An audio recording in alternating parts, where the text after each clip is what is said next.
Hey guys, it is Last Brohegan and welcome to another review for the April game review. Unfortunately, I know this is coming late. I know me and Luxboo talked before and that we weren't trying to do this. We weren't trying to release late content. Unfortunately, I was out of the country this month or for the last half of it. So between the planning and the actual travel, I just did not have the time to get out the game review for Syrian Warfare.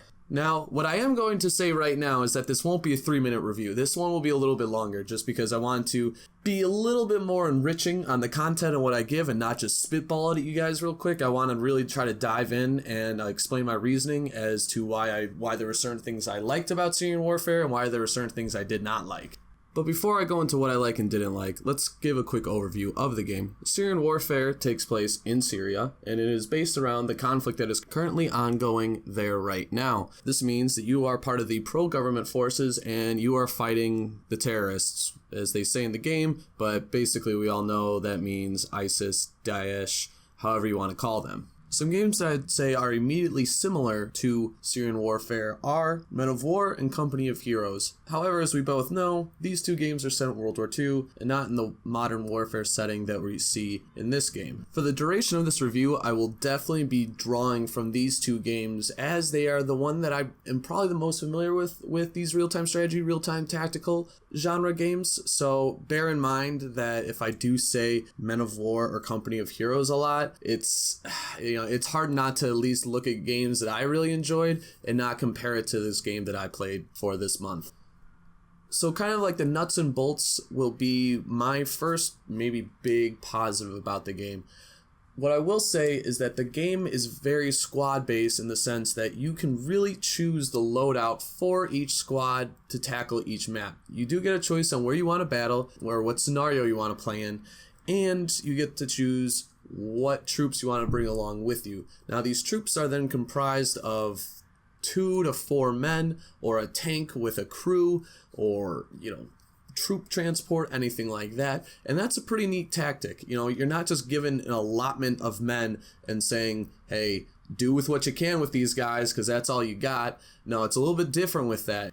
In every map, you can kind of go shopping and you can buy guys from kind of like the supply and move them into your garrison or put them immediately on the front line, or they call it the vanguard. So there's a very interesting and different dynamic that you don't see with Company of Heroes and you only see limitedly with like Men of War.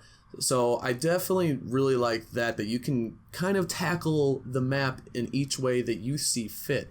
My other positive about the game is that I do kind of get this weird feeling of realism when you're engaging in combat. Sometimes when I see with these real-time strategy, these real-time tactics games, is that when two different sides engage in gunfight, it's almost like each side has like this laser focus and, the first few shots at a guy is gonna hit them and gonna kill them. You don't quite see that here, and I feel like that's a little bit more representative of how things can actually be in a war. Sometimes you are just firing at the other side for extended periods of time, hoping that you hit something. And you see that a little bit more here. The thing is, I like that, but at the same time, it is kind of a negative. I'll go into that when I truly transition into the negatives, but I kind of like that. The parts of the mission isn't always just you battling hordes and hordes of bad guys. Sometimes it's just you trying to get a better position to outgun them. And hopefully, because if they're holed up in a building, you kind of just have to wait until your guys can either out-aim them or blow a hole in the wall to get a better shot at them. It felt a little bit more realistic in that sense for me. But to transition that thought into a more of a negative, I guess you could say, which is maybe a cheap positive that I just gave about them, is that there was times when this game felt really inaccurate with explosions and things like that. Maybe I would say the physics of the game. I had times where shells literally exploded on top of a guy,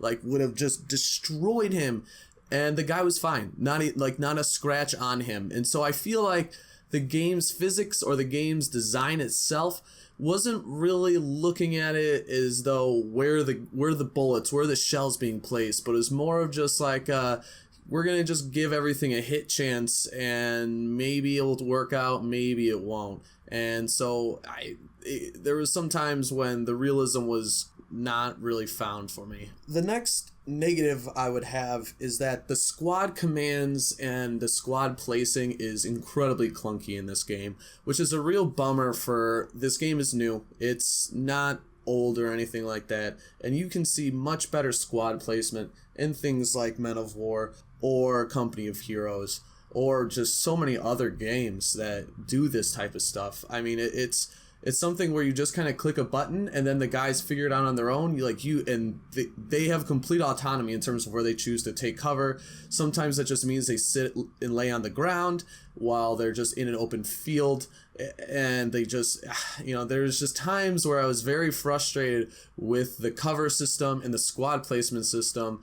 And I just look at games like Men of War that are such close cousins to this, like the Syrian warfare game, and I just was really astounded with the lack of intuition, the lack of motivation to really try to bust out a new and better squad-based commands.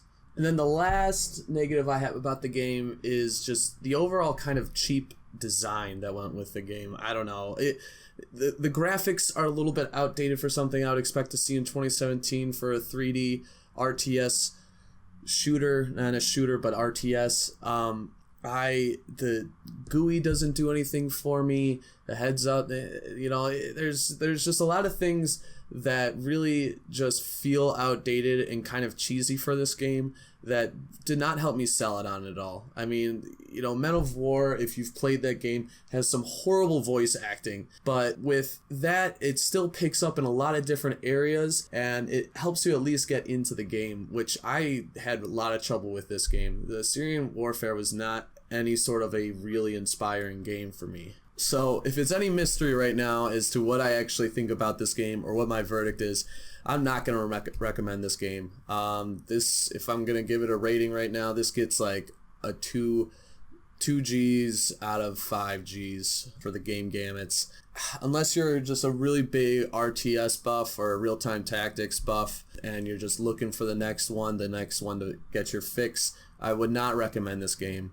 There's a bunch of other ones out there that not only look better, but I can promise you are better. If you need some suggestions, leave a comment in the comments below, and I will wholeheartedly give you some better recommendations for a real-time tactics game. This is a genre that I'm pretty well versed in. That's why Luxboo kind of had to go at the bottom of the barrel, and I wouldn't put this on him, but he had to just really search for a much different game than what I'm normally used to for real-time tactics, because I've played almost all of them, at least on Steam. So yep, I'm not gonna recommend this game, guys. I don't think many of you would enjoy it. So yeah, that's all I got right now, guys. Hopefully you liked this longer of a review. If you didn't, let me know. If you did, let me know.